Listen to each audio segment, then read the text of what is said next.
The breaking point. The chamber of the Galactic Council was brighter than 100 suns, its walls lined with crystals that reflected every color of the spectrum. Delegates from across the stars gathered there, creatures of strange forms and ancient empires, each carrying the pride of their species. It was meant to be a hall of unity, a place where disputes ended in order and peace. But on that day, the chamber was heavy with tension, and the name that sat at the center of the debate was Earth.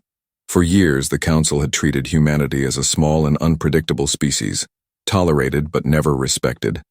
Humans were given minor roles, often ignored when decisions of real power were made. Some council members even mocked them openly, saying Earth was nothing more than a violent world that should be grateful to sit among the stars. Yet beneath that surface, humanity had endured.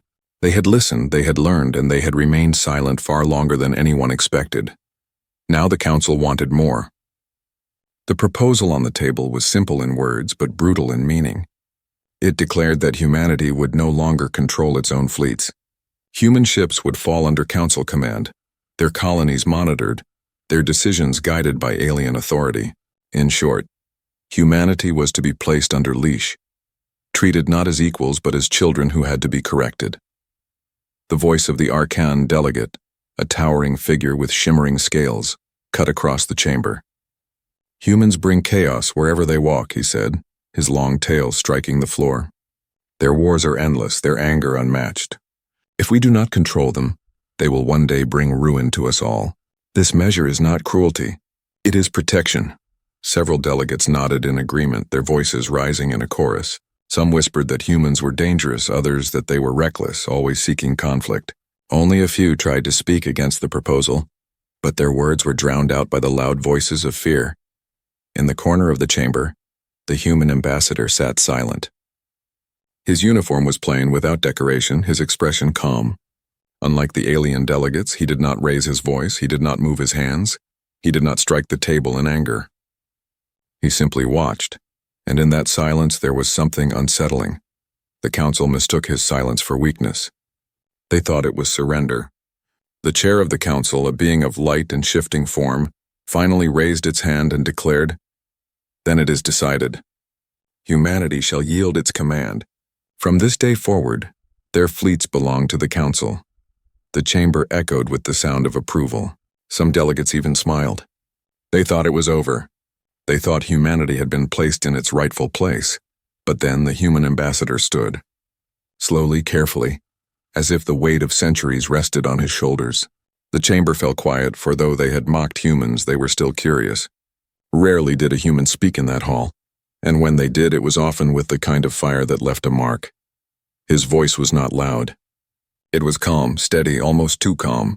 "For years, humanity has listened," he began. "We have accepted insult after insult, carrying the burden of your doubt. You feared us because you could not understand us. You dismissed us because you could not control us. And still we endured. We believed that patience would prove our strength. We believed that silence would earn respect. But now you have crossed the line." The words hung in the air like a storm cloud. No one moved. No one breathed. The ambassador's eyes swept across the chamber. "You speak of our anger as if it were a curse. You speak of our wars as if they were madness. But what you forget is this: anger is not our weakness. It is our memory. It is the fire that carried us from caves to stars. It is the reason we survived every trial, every chain, every empire that thought we would kneel. You call us reckless. We call ourselves human." The alien delegates shifted uneasily. Some hissed, some muttered, but none dared to interrupt. The ambassador's tone did not rise, yet every word carried the weight of iron. "You wish to place us under your command. You wish to chain our fleets. But understand this: humanity bows to no council. You mistake silence for submission. You mistake patience for fear. That mistake will cost you more than you can imagine." The chamber felt smaller with every word, as if the very walls leaned in closer. Delegates who had once jeered now lowered their eyes. The council chair tried to speak, but its light dimmed under the human's gaze. And then the ambassador said only one sentence more, a sentence that would echo in the history of every world. "When humanity's wrath is stirred, the stars themselves will tremble." The chamber froze. No applause followed, no argument, no sound. The silence was deeper than any the council had ever known. For the first time, they saw not the weak species they mocked, but something far older and far stronger hiding beneath. Outside the chamber, in the cold void of space, a single human warship moved into orbit above the Council world. It did not fire. It did not send threats. It only arrived silent and waiting like a shadow before the storm. And in that moment, every species in the chamber felt a chill. They had crossed the line. They had awakened something they did not understand. And though no battle had yet begun, the galaxy already knew. The breaking point had come. Humanity's silence before the storm, the decision of the Galactic Council was written into record, yet no one celebrated. The words of the human ambassador lingered like an echo that refused to fade. Delegates whispered to one another in uneasy tones. They spoke of arrogance, of defiance, of threats that could not possibly be real. And yet none of them could shake the weight of that final sentence. When humanity's wrath is stirred, the stars themselves will tremble. Still, the Council comforted itself with logic. Humanity had few fleets compared to the ancient empires. Their colonies were young, their technology barely a shadow of what other species had developed over thousands of years. What could they possibly do? A single warship in orbit was a show of defiance, nothing more. A gesture meant to frighten, not to fight. But as the Council convinced itself of safety, unease spread through the galaxy. On trade routes, alien captains whispered about strange sightings, human convoys traveling without escort, yet never attacked. Pirates who preyed on human ships vanished without trace, their wreckage never found. Outposts near human territory reported lights in the darkness, shapes too large to be ordinary craft moving in silence. No one could prove what they saw, but the rumors grew and fear grew with them. On Earth itself, silence reigned. The governments of humanity released no statements, no speeches, no declarations of war. Their news networks showed only ordinary life. Children going to school, workers filling factories, cities glowing in the night. To outside eyes, it seemed as though humanity had accepted the Council's judgment. But beneath the surface, in places no alien had ever seen, something was moving. Deep under oceans, in caverns carved into the rock of Mars, in the hollow chambers of asteroids, fleets were stirring. Massive structures hidden from alien sensors began to awaken. Lights glowing for the first time in decades. Factories long thought abandoned roared to life, producing weapons unlike any the Council had catalogued. Entire worlds hummed with silent preparation. Humanity spoke nothing, showed nothing, but everywhere the storm was gathering. The Council grew uneasy at the silence. They had expected outrage, protests, even armed resistance. Instead, there was nothing. And nothing was far more dangerous than fury. The delegate of the Thrin, an insectoid race known for their brutal conquests, laughed during one of the Council's closed meetings. "Humans are bluffing," he hissed. "They have bark but no bite. Their silence is fear. They will bend as all young races bend." But not all were convinced. The elder species, those who had lived long enough to remember the rise and fall of empires, recognized something in that silence. They had seen it before. The quiet before a storm, the stillness before fire consumes a forest. The older delegates began to watch the humans more carefully, and the more they watched, the more unsettled they became. On the Council homeworld, the warship in orbit remained. Days passed, then weeks. It did not move, it did not leave. It floated above them like a shadow, silent, patient, watching. Attempts to hail the vessel were met with static. Scans revealed nothing unusual, yet sensors malfunctioned whenever they focused on it too long. Some began to call it the Watcher, a silent reminder that the humans had not forgotten. Alien citizens living under Council protection looked up at the sky and saw the dark outline of the ship. Whispers spread through the streets. Why is it here? What does it want? Why do the humans not speak? Fear crept into everyday life. Traders avoided Earth, fearing human retaliation. Soldiers stationed near human borders requested reassignment. The silence was becoming heavier than any war cry. Back in the Council chamber, debates turned into arguments. Some demanded the humans be forced to withdraw their ship, to prove that the Council still held authority. Others urged caution, warning that the humans might be hiding something vast. The chamber, once filled with laughter at humanity's expense, was now filled with doubt and suspicion. The human ambassador never returned to speak. His seat remained empty, a quiet reminder that humans no longer played the game of words. They were playing a different game now, one the Council could not see, and that blindness terrified them. On the 30th day of silence, the calm shattered. The Watcher finally spoke. A single message broadcast on every frequency, in every language of the Council. You crossed the line. Nothing more. The words were short, but they were enough to set the galaxy trembling. Fleets scrambled to alert positions. Planets raised shields. Armies prepared for war. But the humans did not attack. After the message, the ship returned to silence, drifting in orbit like a predator waiting for the right moment. Delegates screamed at each other in fear and anger. Some said it was proof humanity meant to destroy them. Others said it was only another bluff. But the oldest among them whispered that the worst fate was not war but waiting, for silence itself had become the weapon, and humanity wielded it like no other species could. And in the dark halls of Earth's hidden command centers, humanity waited too, not because they were weak, not because they were afraid, but because they understood the truth. The longer the silence, the greater the fear. And fear was a weapon sharper than any blade.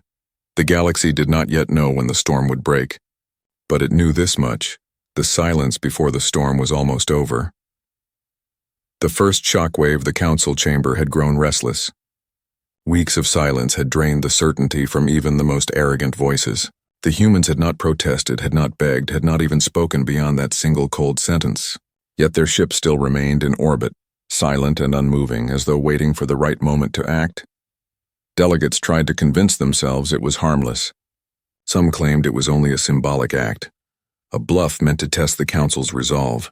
But the quiet weight of that vessel pressing down from above was more than a bluff. It was a presence that no one could ignore. The Council finally voted to take action. A fleet of 30 warships belonging to 5 different empires was ordered to surround the human vessel. The orders were simple: force it to retreat. If it resisted, disable it. No one believed one ship could stand against the combined firepower of 30. Confidence began to return, and alien citizens cheered when they heard the news. The fleet launched within hours. 30 ships broke through the clouds of the Council world, sleek and shining, their weapons glowing with charged energy. They moved in formation surrounding the lone human warship, which floated still and silent in the black void. Every camera in the galaxy turned to that scene. News networks broadcast it live, voices filled with triumph. The Council shows its strength, they declared. The human threat will end here. Billions of eyes across countless worlds watched, waiting for the first shot. But the human ship did not move. Its weapons remained cold. No shields powered up, no missiles armed. It simply drifted as if asleep. The commander of the fleet hailed the ship on every channel. His voice was sharp, echoing in multiple alien tongues. "Human vessel, you are in violation of Council law. Withdraw at once or be destroyed. Silence." The commander repeated the demand, his voice rising. "Respond or we will open fire." Again silence. The 30 ships locked weapons ready to strike.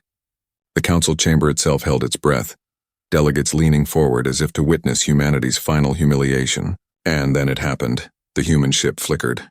For one heartbeat, its form seemed to ripple like water under light. Council sensors screamed with static. Engines on 3 alien ships cut out at once, their systems dead without explanation. Weapons failed to respond. Entire control boards went black. Panic broke through the fleet as crews tried to restart their systems. Then, before any shot could be fired, a single message came from the human vessel. Only 4 words: "You crossed the line." The voice was flat, unshaken, and filled with something deeper than threat. It was judgment. In the Council chamber, silence fell heavier than before. Delegates turned pale, their eyes locked on the broadcast. Those words were not shouted, not screamed, they were whispered with calm certainty. And that calm was worse than fire. The alien fleet tried again to regain control. Half their ships flickered on and off, lights dying like candles in a storm. Then suddenly, every system across all 30 vessels shut down completely. Power, weapons, engines, everything went dark.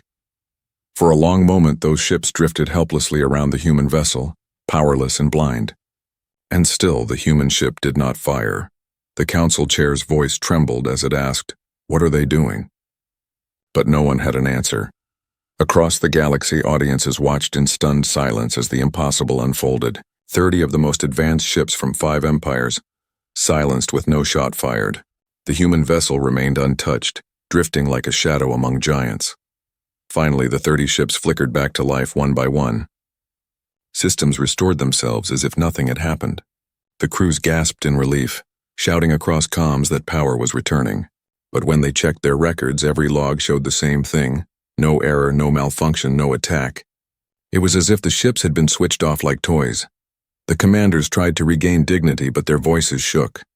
None dared fire again, none dared give orders. They simply retreated, leaving the lone human vessel untouched, exactly where it had been from the beginning. The council chamber exploded into chaos. Delegates shouted over each other, some screaming for war, others demanding retreat. The evidence was undeniable. Humans had shown a power that no one could explain. A power that had shut down 30 warships without a single weapon. The human seat in the chamber remained empty, yet it felt more present than any other.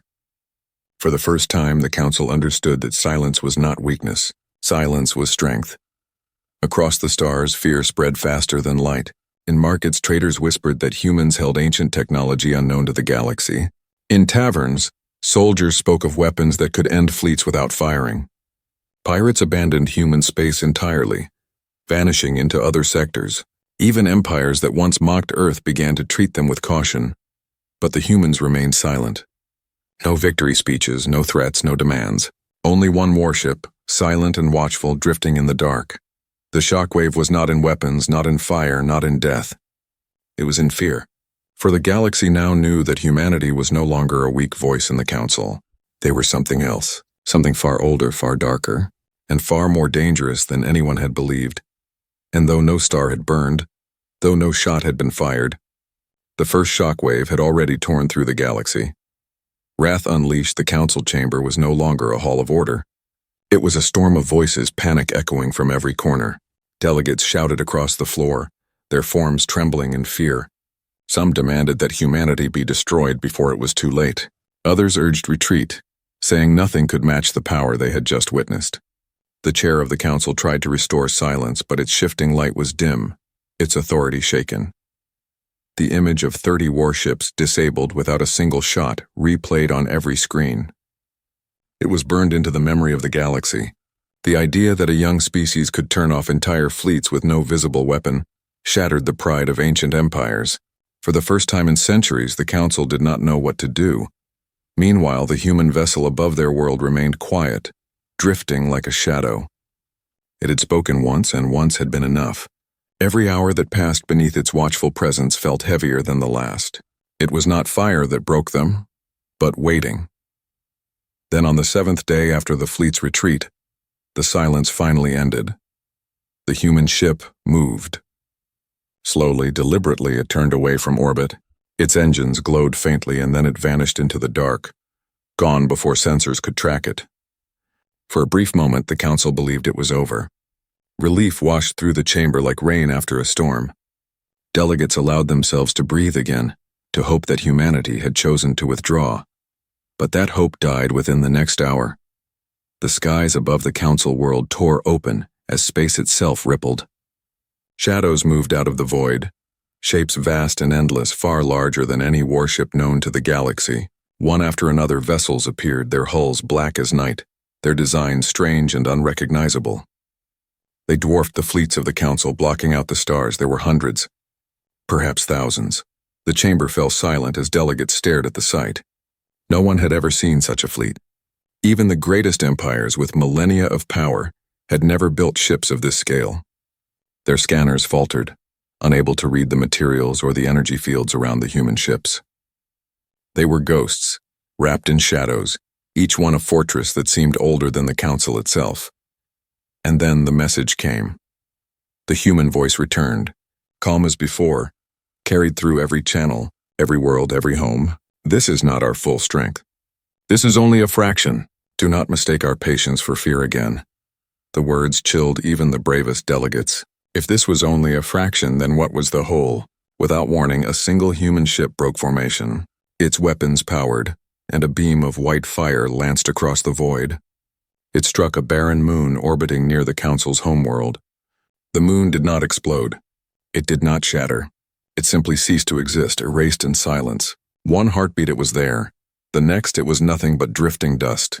Every species watching gasped in horror.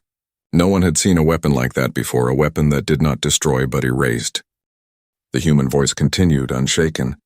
We do not seek conquest. We do not seek war. But when you crossed the line, you awakened our wrath. Know this, the galaxy is not ruled by fear unless it is the fear of humanity. The council delegates trembled. Some fell into silence, unable to speak. Others begged for mercy, their voices breaking with panic. But mercy was not given in words. The human fleet began to move, surrounding the council world not with fire, but with shadow. It was a cage of silence, a reminder of who now stood at the center of the galaxy. Across distant systems, news of the fleet spread like wildfire. Worlds that once mocked Earth now fell into silence. Armies that once prepared to march against humanity stood down. Pirates fled beyond the edge of the stars. Even the proudest empires, those who believed themselves untouchable, began to whisper of surrender. The council tried to gather courage. You cannot hold the galaxy, one delegate shouted, his voice shaking. You cannot rule forever. The human voice replied with only one sentence. We do not need to rule. We only need to remind you. And with that, the fleet fired again, not at worlds, not at people, but at stars themselves. Distant suns dimmed for moments at a time, their light swallowed by the strange power of human weapons. The message was clear. Humanity could touch even the heart of creation. The council was broken. Every argument died in their throats. No one could deny what they had seen. Humanity had held back for years, hiding their strength, masking their reach. Now the mask had fallen, and what stood beneath it was not a weak race struggling for survival. It was a storm waiting in silence, a wrath that could bend the galaxy itself. The wrath was unleashed, and though humanity did not conquer, though they did not demand thrones or crowns, their shadow now covered every star. The council trembled. The galaxy trembled, and for the first time all of them understood. They had awakened something they could never control again. The galaxy remade. The galaxy did not sleep that night. Across 1,000 worlds, the vision of the human fleet darkened every screen and haunted every thought. Delegates, soldiers, traders, even children, all had seen the same thing. The erasure of a moon, the dimming of suns, the fleet of shadows that swallowed the stars. Humanity had no need to raise banners or claim thrones. Their message had already been carved into the heart of the galaxy. In the council chamber, silence returned, but this silence was not born of patience. It was born of fear. Delegates sat frozen, unable to raise their voices. The chair of the council shimmered weakly, its light dim and trembling. Every attempt to restore order faltered, because order no longer belonged to them. The human voice returned one final time. It did not thunder. It did not rage. It spoke with the same calm as before, a calm that weighed heavier than fire. We do not conquer. We do not enslave. We do not demand tribute. All we demand is respect. You will not chain us. You will not silence us. You will not cross the line again. If you do, what you saw today will be nothing compared to what follows. Those words were not a treaty, not a negotiation. They were truth. The council did not vote, for there was nothing left to decide. Humanity had already decided for them. The fleet of shadows began to withdraw, one ship at a time, vanishing back into the dark void. They did not leave wreckage.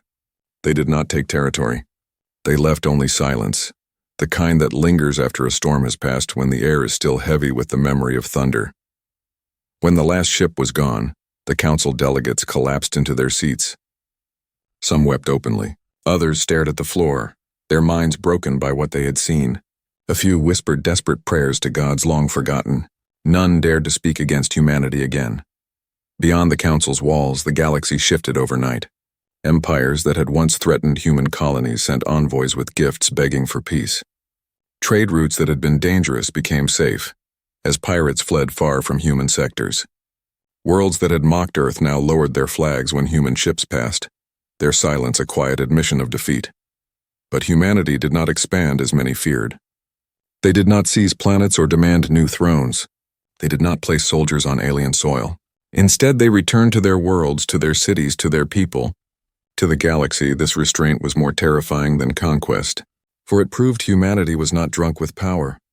It proved they could unleash fury and then return to silence, a silence that might break again at any moment. On distant worlds, children asked their parents what had happened. The parents could only answer with the truth. The galaxy had been remade. Where once the Council's word was law, now there was another law, unspoken but absolute. The law of the line humanity had drawn. Alien historians would later write that no empire had ever risen so fast, nor commanded such fear without ever lifting a crown. They wrote of the day the Council was humbled, the day humanity's wrath shook the stars. Some called it the breaking, others the silence war, though no true war had been fought. But among humans it was not given a grand name. To them it was simply the day they reminded the galaxy who they were. On Earth, life went on as before. Children laughed in schools, cities glowed at night, workers built, thinkers dreamed. To outsiders it looked ordinary. But the ordinary was what made it extraordinary. For humanity had shown that they did not need to change themselves to terrify the galaxy. They only needed to be what they always had been. In the deep halls of the Council, delegates whispered still. They asked one another what humanity truly was. Were they a young race with hidden technology, or something older, something that had been waiting all along? No one knew, and the truth was more frightening than any answer, because the galaxy realized there were things about Earth it would never understand. One thing was certain: no one would ever cross that line again. The galaxy had been remade, not with fire, not with conquest, but with silence and wrath. Humanity had spoken only a few words, yet those words would live longer than empires. You crossed the line. And though the fleets had vanished back into shadow, their memory remained, hanging over every world like an unseen storm. From that day forward, whenever the stars grew too quiet, whenever shadows drifted in the void, the galaxy remembered. The day humanity's wrath shook the Galactic Council was not the end of the story. It was the beginning of a new order, an order built not on fear of destruction alone, but on the knowledge that silence itself could be more powerful than war. And so the galaxy lived under that silence, never knowing when it might break again, never daring to test the line that had been drawn in fire and shadow. For all their power, all their pride, all their ancient wisdom, the Council could never forget one truth. Humanity did not ask for respect. Humanity demanded it.